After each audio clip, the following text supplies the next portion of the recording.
The typhoon is just to the southeast of Guam. It is continuing to approach us. We're going to see conditions just steadily worsen as we head toward midday today, Wednesday. 140 miles per hour currently. We could top out around 145 miles per hour. That would be consistent with also including gusts to around 170, 175 miles per hour. So this is why it is absolutely vital that you find shelter in a fully reinforced concrete shelter. And we have some questions coming in regarding storm surge. Realistically, what can people expect regarding storm surge heights? Yes, so we're going to be seeing some massive sea conditions developing, and I will get to that in just a couple of slides. But we are looking at the potential for substantial storm surge. We're looking at some past typhoons in Guam's history that had some notable effects, and I'll talk about that in just a few moments. But as we've already mentioned, everybody in the Marianas should be in shelter right now.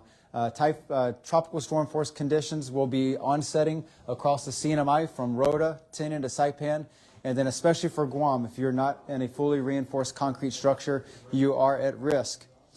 Thursday, we are going to slowly come out of this situation. Remember, allow first responders, utilities, public works folks to clear the roads to get the islands up and operational.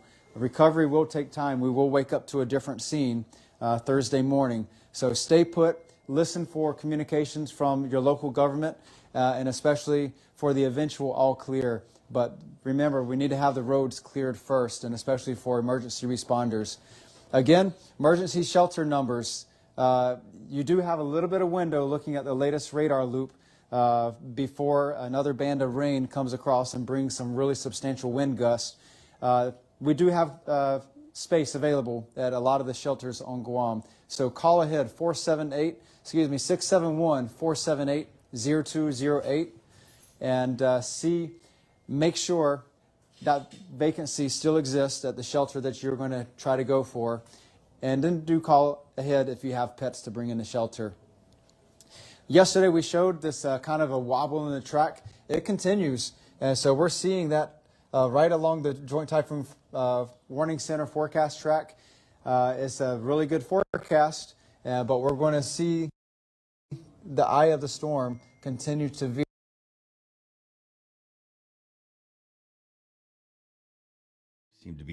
left or right of that track, but it is still coming toward Guam.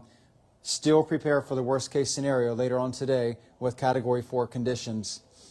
Looking at the satellite imagery, you can see the evidence of the eye wall replacement cycle. The eye yesterday was very clear, very well defined. That is not the case this morning. There is some evidence that we may have a clearing of storms around the center of Mawar.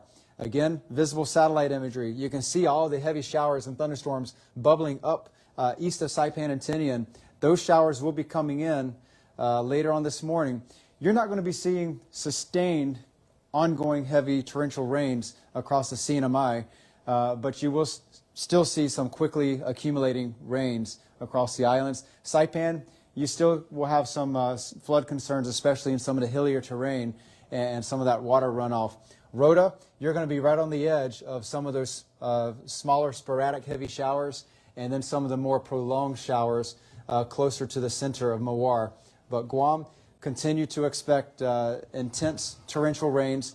Areas that don't usually see flooding could be susceptible to seeing flooding. So if you go back into the past several years and kind of recall if your yard has flooded, if your neighborhood has flooded, that is a good potential. If you've seen water nearby, that may be a good potential for what you could expect with this. We've been calling for the potential of 15 to 20 inches of rain. With Mawar moving fairly slow, about 6 miles per hour, that could prolong those heavier showers, especially as we saw on radar. The south side seems to be the asymmetric heavier showers that will be more prolonged. And so we'll show this again for people who are joining in. The latest on Typhoon Mawar, it is a Category 4, 140 miles per hour typhoon moving northwest at 6 miles per hour. It is still approaching Guam as of this morning, Wednesday morning, 7 a.m. We're still going to see conditions steadily worsening. We are at the edge of that 58 mile per hour wind radii, and this storm is going to gradually move toward Guam.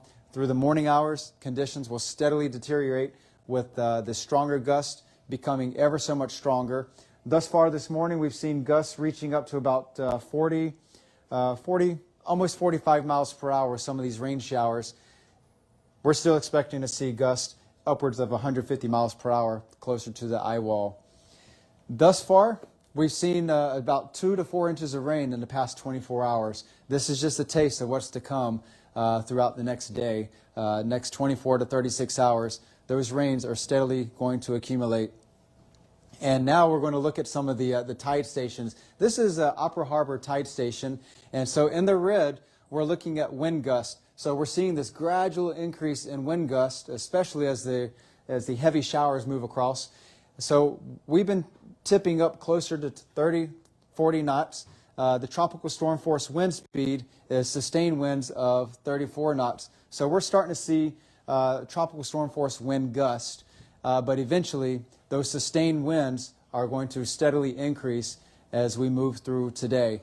So this will be a fairly substantial wind event for us, of course. Looking at the Pago Bay water levels, this is just the water levels. This is not the waves, but the water levels. We're seeing almost a 2-foot surplus over the forecast tide levels. So that is just 2 feet. That is based on the water piling up in Pago Bay. Water is piling up with the winds. The pressure is dropping, and that also allows the water surface to bulge up. And so there's a couple of effects with tropical cyclones that cause the sea surface to rise. A very real possibility later today, the eye of the storm could pass over Guam and could pass over much of Guam. If that is the case, you could see some breaks in the clouds. You could see a little peak of blue sky. That is not the end of the storm. We're going to see northeast to northerly winds first. If the eye comes over, you're going to see calm conditions for perhaps up to an hour based on the slow storm motion and whatever size of the eye it is. If we're looking at an 18-mile wide eye moving at 6 miles per hour, that would equate to about 3 hours within the eye. So keep in mind, if you get into the eye, you could be in there for several hours. That is not the end of the storm. What's going to happen is the other side of the eye wall is going to sweep across your area, and then very rapidly the winds are going to increase from the opposite direction.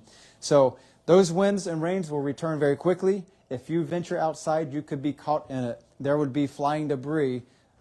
Anything that could be lofted up by the winds could become a deadly projectile. Keep that in mind. Stay inside. That is not the end of the typhoon. And anyone caught outside could be at extreme risk of injury or death due to those flying projectiles. Some of the latest satellite-based wave heights, we're still looking at around 29, 30 feet down to the southeast of Guam. We're waiting to see some fresh satellite passes later on this morning that can get some new estimates of those wave heights. But this is quite substantial for open ocean seas. And right now we are expecting to see higher seas as Typhoon Mawar approaches Guam.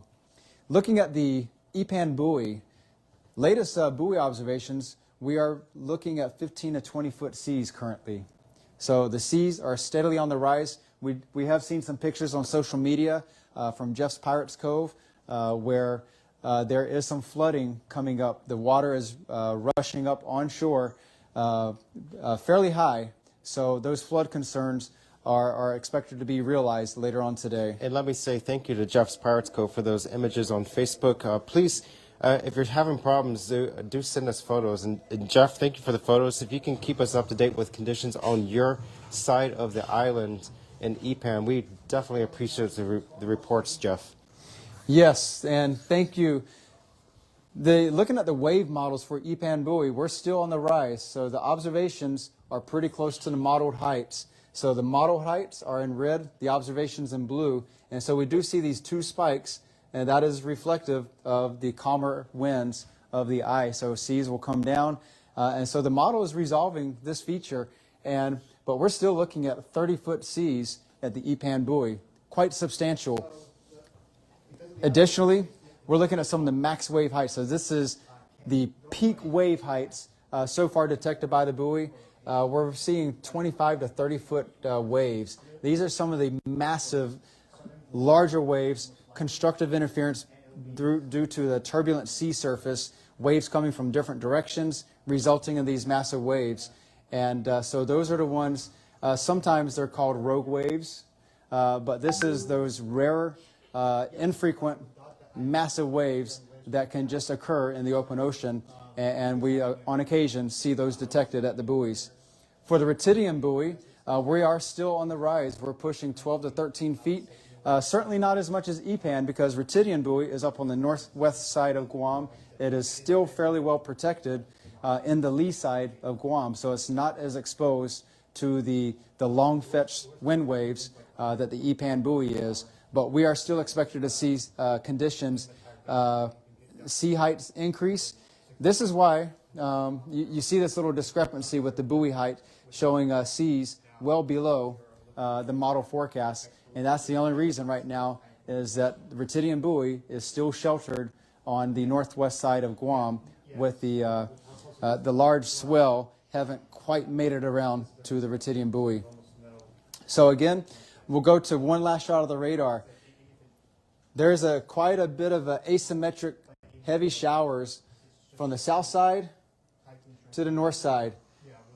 If the eye goes a little bit north of Guam, all these heavy rains are going to come right across the southern part of Guam. That is going to lead to some significant flood risk. So if you are in a low-lying area, do take caution for the potential for significant flooding. And as we wrap up, we'll probably have a few final words, but I do want to give a thanks to all the local media that are really doing a great job helping to get the message out with the system. I want to give a thanks to the national and international media who are also helping to tell the story what Guam and the Marianas are facing with the system. We've got a lot of people on Guam who have family and relatives in the U.S. who are very concerned. So thank you so much for helping to spread the word. And I'm going to turn it over to Landon, who is going to give a little chat with some of our other office support staff. So yeah, thank you, Brandon, for covering that. And again, I'm Landon Eidlet, the Warning Coordination Meteorologist. And let me borrow your microphone, Brandon. This is Dan, one of our non-meteorologists. The Weather Service is made up of people that are other than meteorologists. And so Dan, he's our IT guy. Dan, Jeff over there in the background, he's one of our electronics technicians. It takes a community for success. And so Dan's one of our community members here to make our office functional and successful. And so when we have these tropical cyclones threaten, we have all hands on deck for maximum support to make sure that we are functioning, providing the phone calls, those details, IT. What happens when we start losing communications, our network, our technology, our machinery, facilities? And so how are we set up right now? Are we in a good position for this storm? Thankfully, we are right now. We haven't lost anything. We do expect probably once we have landfall to probably lose our internet. And we haven't lost our phones, which is on a VoIP system. And we're still receiving our satellite data. I'm going to hire that guy. That's what I'm going to do. Landon, Brandon, you shouldn't have put him on the screen. I'm looking for somebody to maybe take care of some IT for me in the building. That was kind of a longish view, but I'm very, very happy that it was as comprehensive as it was on what is going on with Super Typhoon Mawar, however you want to pronounce it, that is obviously in the area. You heard the bits and pieces of decent news here is while it goes south, a whole lot of that rain, if it goes south the right way, maybe we're not going to get inundated. We've got that dry patch and the reformation of the eye, which means that it's not going to be as intense as originally predicted, and I think that's fantastic. We've gotten some pictures, if you can still see on YouTube Live and Rumble and thepoint.gu. The first casualties of the storm have come, and I think this is over at Sherry's backyard. Looks like we're going to need a new puti tainobu that gets planted up in that place. If you need to, let me know. My nephew, as it turns out, is doing a pretty decent job of growing puti tainobus and gave me one to put in the house. Well, actually, he said outside, but I think it's inside the house because I don't want anything bad to happen to it. Guam on French news is, do I have a link to that? Maybe I'll take a look at that a little bit later on. Power out in Dededo. We had a couple of surges while the Landon boys were talking from the National Weather Service. I don't know that it impacted anything outbound from the radio station. Things seem to be working inbound, so I'm going to say that it was just a couple of power glitches. My guess is those are going to be coming in with a little bit more frequency in as the hours go by. I'm starting to get some pictures. Interesting stuff here from friends. My buddy Jim sent me a video of what it looks like about 10, 15 minutes ago over in the backyard at Jimmy D's, which is up on this side of the island, and thinking about that whole area, which is probably going to get a little bit pounded. I don't know what's going to happen to the buildings, but we do know that the storm surge could be putting a whole nother layer of sand up at Dunca's. Got another image here from, wait a second, this one here looks like it's leading out the back door of Matapang Beach Park, a little bit above Matapang Beach Park, and you can see some of the winds are starting to come in now. Not a whole lot by way of activities over at the beach park, and hopefully those canoes that are on the ground don't go blown away too hard, too fast, and too furious. Doesn't look like there's anybody on the beach either. Not a good day for relaxing and hanging out there with your cold ones and your bikinis and your best buddies and things like that. We're going to probably have to wait some time before anybody has got time to get all of that kind of thing done once again. Looking at the time here in the studio, it's 8:46 in the morning. I knew that I was not going to be on the air for the entire duration of a 4-hour duration of a morning show. There are now beginning to be activities, I think, as the wind is coming up and the rain is starting to pick up a little bit. I'm beginning to feel a little bit of instability in some of our systems. I want to be able to keep track and at least make sure that I've always got a radio station to go live on at some point. So what I'm probably going to do here within a couple of minutes is throw to the network, probably run through another news cycle at the top of the hour. And if I have any new information, I will bring it to you either at the top of the hours or the bottom of the hours of the radio stations. That's generally when the stateside programs go into their newscasts. And so we'll see what happens. There's also a possibility that we might not be able to get the stateside programming on the air, everything tied to the internet. And as I said, we're detecting a little bit of instability on that. But as long as the systems are up, and it is possible, what I might end up doing is taking one of the music stations, if they're still on the air, and pipe them into this one, and then just move the talking over to that side. I'm not sure exactly the way it's going to work. And the other thing is, if you don't think that that's the right way to do this, if you think maybe there's others, you're probably right. There are a number of other radio stations that are out there, and to whatever degree they're able to maintain a line of communications for you, then you know what? Thank you very much. I appreciate that you guys are out there holding on to your FCC credentials in the public service as a public servant. That is, the mode that we operate under here. At any rate, I'm going to take a look and see what we've got that is out there. But I did want to share finally this with you. The precautionary and preparedness actions. Now, this came from something that they put together in the middle of the night. And generally, you have the latest information that the National Weather Service has now. The next big update from JTWC with the latest prognostications and predictions and things like that probably isn't going to come down until 1. We're probably not going to see a new JTWC map until then. So in the meantime, you now know everything that the guys and the experts over at the National Weather Service have, and even your friend that has his own weather system at the house. You now know better than him. But I do want to give you an idea, wherever you are on Guam, what you may be in for. And some of the best instructions that I've seen in a long time. It says, stay calm and keep informed. Final preparations to protect life and property should already be complete. It is too late to make any further attempts to secure your shutters or other preparatory concerns. Do not venture outside until the government of Guam gives the all clear. This will be a very long event. If you're in the eye, you may experience calm conditions for an extended period of time. Remain inside. The conditions will rapidly deteriorate as the back edge of the eye wall approaches. The residents should remain in shelters within sturdy concrete homes, concrete roofs, or wherever you are.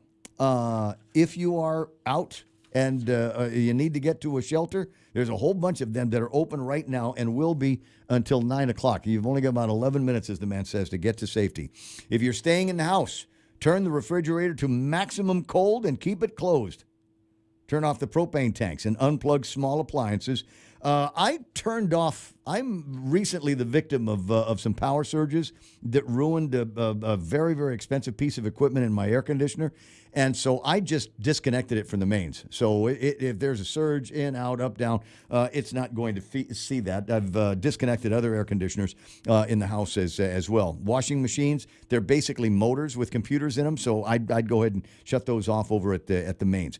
During the storm, fill the bathtub with water in case the tap water becomes unavailable after the storms. You need this to clean, to flush. Don't drink it.